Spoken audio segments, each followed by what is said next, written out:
Hello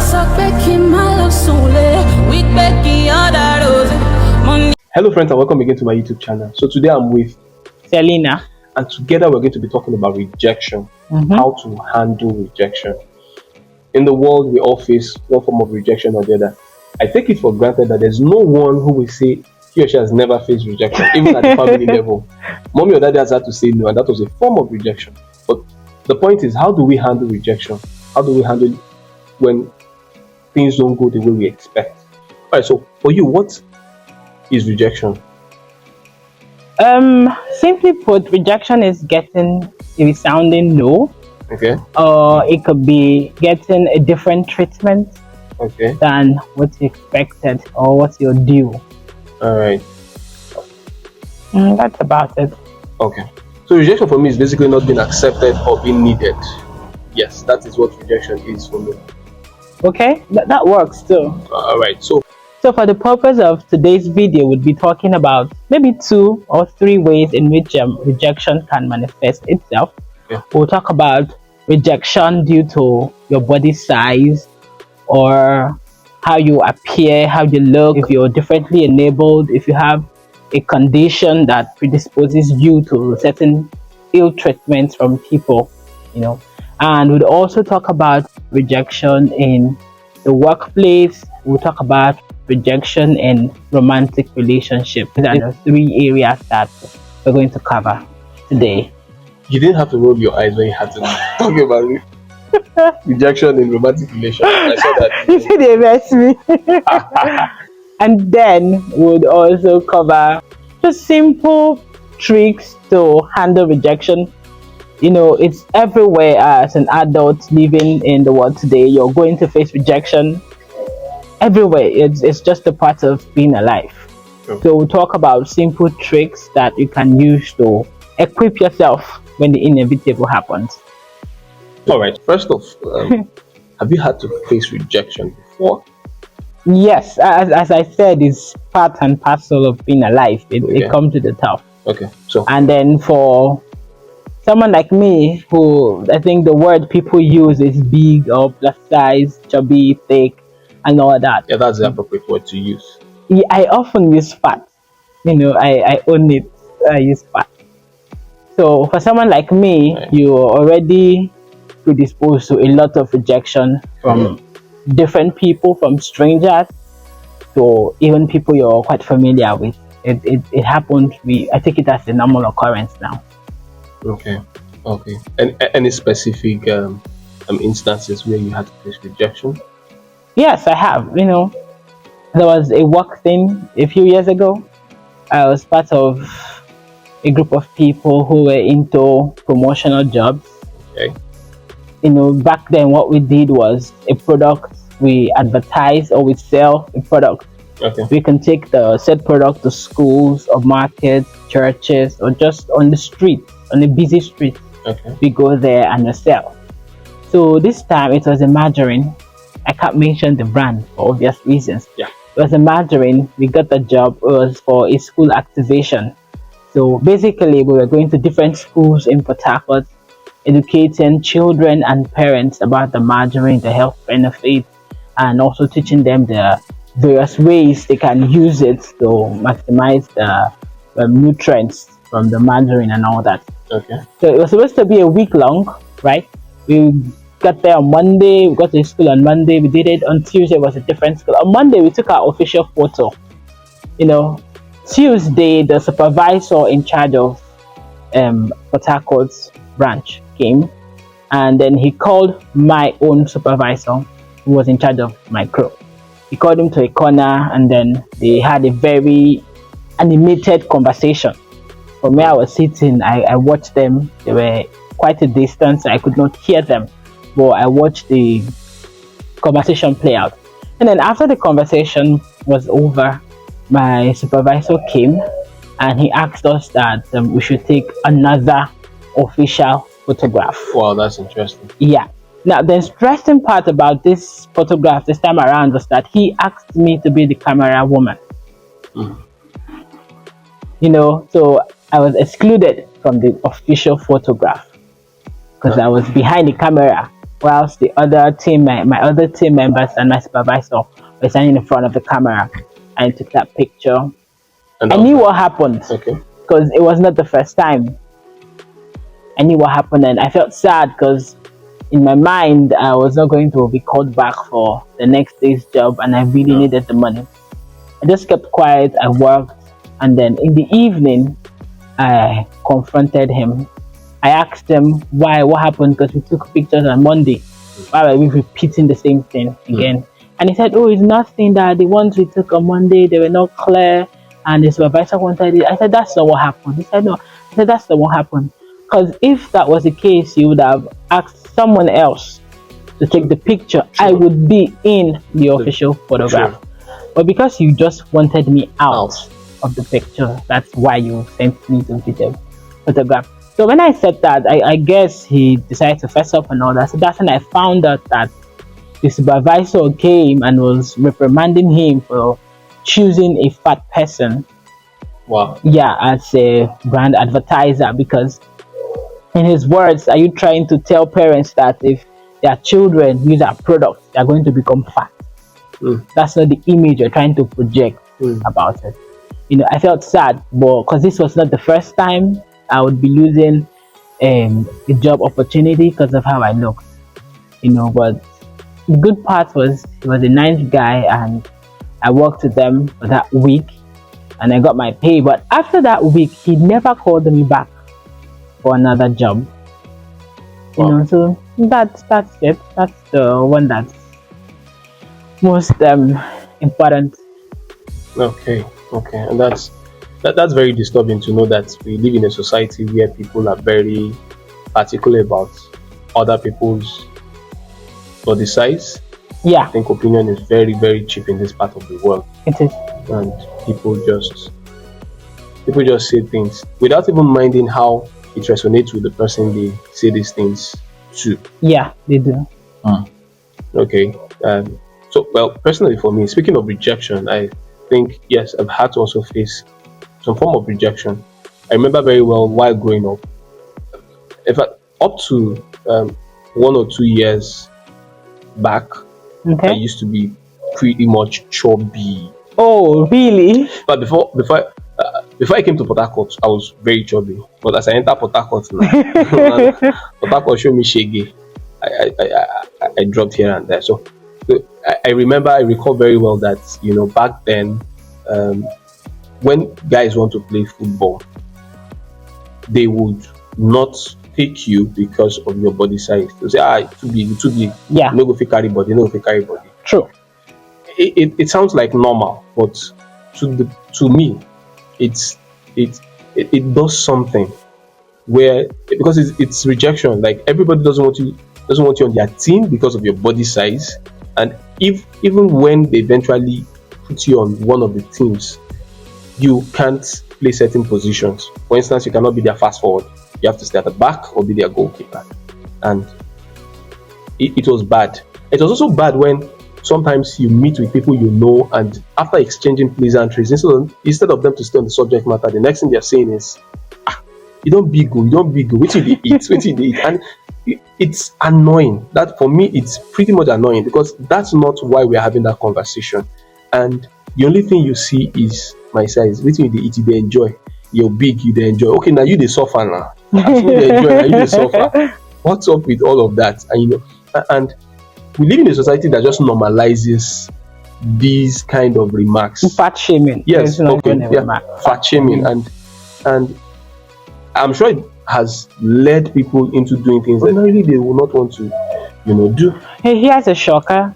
In my early teens, I think when I left secondary school from 14 until I was 20 or 21, I was severely depressed because I was fat. Wow. When I got into school, but I was afraid of leaving my house. Okay. I did not attend classes. Okay. Wow. Because I was so ashamed. I was the fattest person that I saw. So I was afraid of going to school and stay in my house. If I would ever leave my house, be like 7 a.m., I'll call a cab guy to pick me and drop me in school. Then I was in, pre-degree program. That's how I sit. As I'm leaving, I would call him again would pick me and take me back home. I was so ashamed because of all these talks. You understand this thing that you Yeah. hear? You see they fat, they big, they chop, and sometimes it hurts. Not sometimes, every time it hurts. So you keep hearing stuff like that from strangers, people you don't even know. You don't even say hello or good morning, just straight. You enter a taxi and Oga, the person will enter now go pay 2 seat, should occupy the space. You keep hearing stuff like that. It hurts. And then for those number of years I was severely depressed because of this thing. So that's how hurtful and that's how bad this thing can get. Okay. Okay. So now, speaking of romantic relationship, have you ever you had to have you faced rejection in a relationship before? Well, when you decide to start dating, it's normal. You're going to get it. Okay.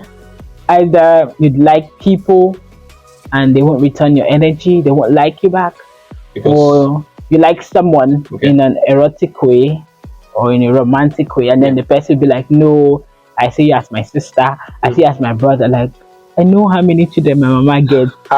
You are not among. Absolutely, I get it. And sometimes you'll be like, you're not my brother in Jesus' name. Wow. Stuff like that. Yeah. It comes to the top. And dating is especially difficult for big people. Okay. As a man, there's this very disturbing stereotype that goes with big men, that they have a smaller penis, Okay. or they don't last long in bed, or they don't have good stamina. Okay. I don't know how true that is. Well, I don't know. What I'm trying to say. And then, as a big girl, too, it's somehow because you're definitely going to like men who are not into big women. And then you're going to come across the men who just want to take having sex with a big woman off their bucket list. There are a lot of them. Okay.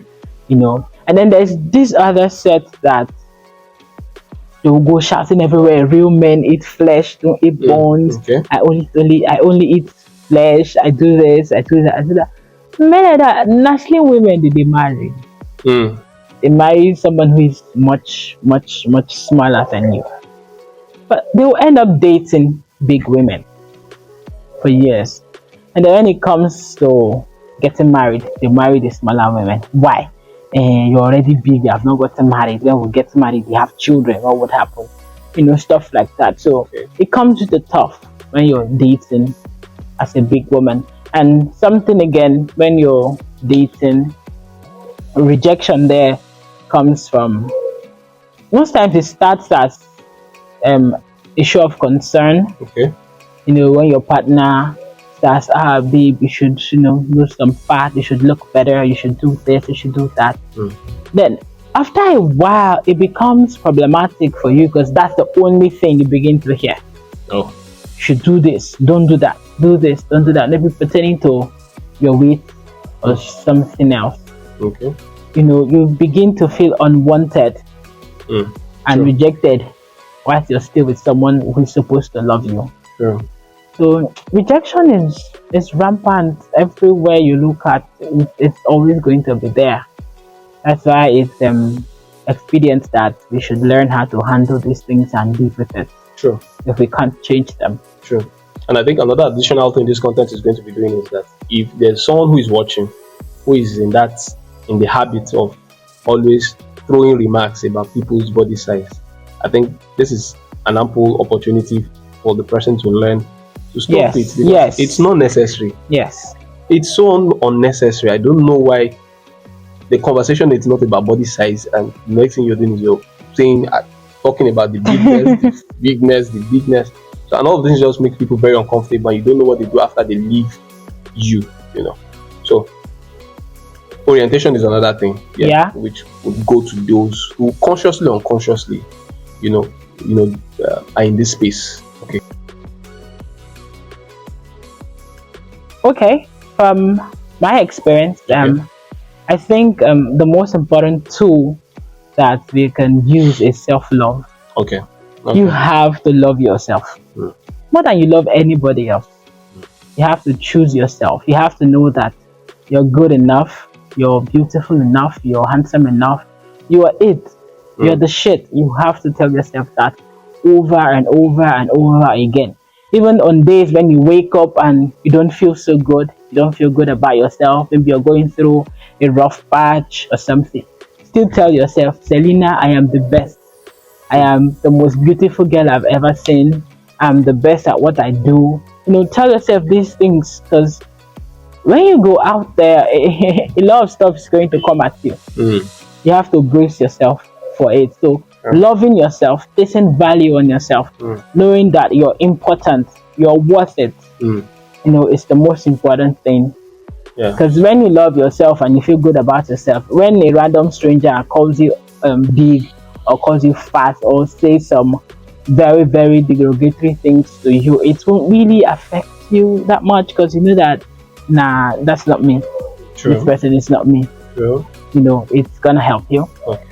And then the second thing that I think would help us is to know that rejection comes with being a living human being. Okay. It's part of being alive. It's part of being an adult. You're going to face it every day, somewhere, somehow. You're going to meet it. Okay, maybe not every day, but you're going to see it often. Okay. So get used to that idea. It's there. It's out there. Someday, somehow, I'll meet it. But I know that that's not the end of the road. There's life after it. There's more to life for me. There's more after this. So we have to understand that.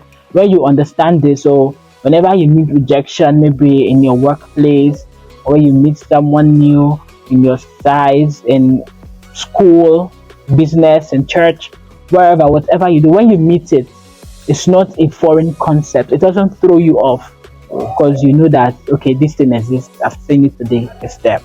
Then another thing that would help us to handle rejection when it comes to romantic relationships, everyone cannot like you back. Absolutely.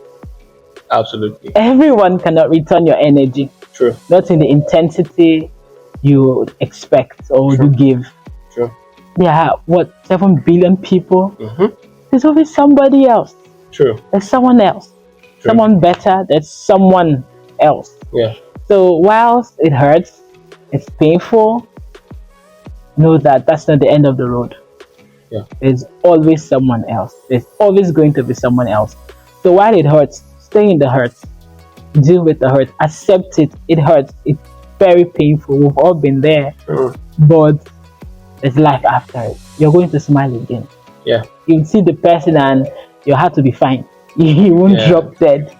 They say that 1 or 2 breakfasts is needed for character development.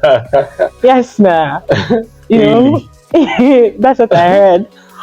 And then there's something that happens to you when you trust someone enough to give them your heart, and they break it. You learn to be more conscious of the next person you're giving it to. You won't just hand it over carelessly. Okay. You've learned where you were wrong in the past, and now you're moving forward armed with this new information. So, and the last thing I have to say is, if your rejection is stemming from maybe your ego or a sense of pride, you have to understand that you're not that important.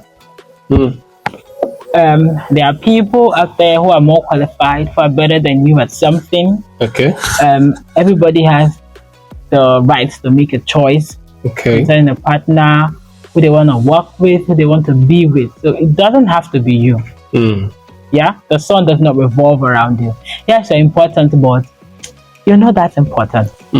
Okay. You should have that understanding. Yes, you should have that understanding. When you have that understanding, it's easier when you have that understanding to deal with rejection that comes from the workplace, especially squarely. When you go for a job interview and then they don't pick you, you feel, oh, why did they not do this, do that? Well, they chose someone else. Maybe the person was a better candidate. Maybe the person had something they wanted more than you. Maybe the person had more qualifications. You shouldn't feel bad about it. You should just on to the next one. What are the necessary certificates and your career. What's the next thing? What's the in thing? What's the best thing you can do? And then develop yourself. Advance. There are lots of online courses you can take to make you a better candidate for the next one. Okay.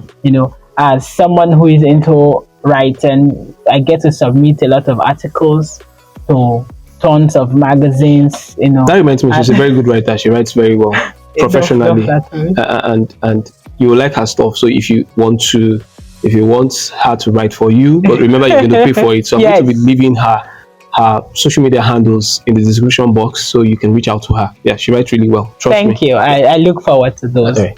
So you get the mail that you've been waiting for, and then when you open it, the content it's not what you're expecting. They say, "Oh, we love your this, we love your that," but the bot comes, and I don't feel bad about it because that's an opportunity for me to grow. Okay. So what I do is when the issue comes out, I read it. I see the work that they chose, and I pour over it, and I wonder, why did they pick this one over my own? So it's a learning curve for me. Okay. What's next? Okay, what did this person do? What did that person do? Okay. So you take it and then you learn, you develop yourself. So the next time when you send your work out to another person or to the same magazine, you get better audience. They just choose you. Okay. And then you get the money. Yeah, money makes everything better. God, money makes everything better. Yeah, all right. These are just simple things. Keep improving yourself. Okay. Love yourself. Okay. It's not about you all the time. Love yourself. Okay. Know that rejection it comes. Okay. Especially in a very competitive environment in work. Okay. It's gonna come. Okay. It's going to come. Okay. Do your best. Okay. Let me also add this, that you could also reach out to, like, when you feel rejected or when you're rejected, actually, you can reach out to friends, like confident, somebody you trust to have that kind of a conversation with. Yeah. But if you can get a therapist. But in this part of the world, I don't know. The money to get a therapist is another thing. They're quite expensive, but there are some you could call for free. Okay, yeah, like friends, right? Yeah. So I think that would also go a very long way. All right, so this brings us to the end of this conversation on rejection and how to handle it. So I'll just say this, that if you're rejected, it is not the end of the world. Yes. We all have experienced it. So this content is to arm us and help us have a better understanding of how to handle rejection when it comes. I hope you've learned one or two things about how to handle all shades of rejection when it comes. All right, thank you very much for watching. So if you like this content, give this video a thumbs up, subscribe if you're not yet subscribed to this channel, and I'll see you in another interesting video. Bye. Bye.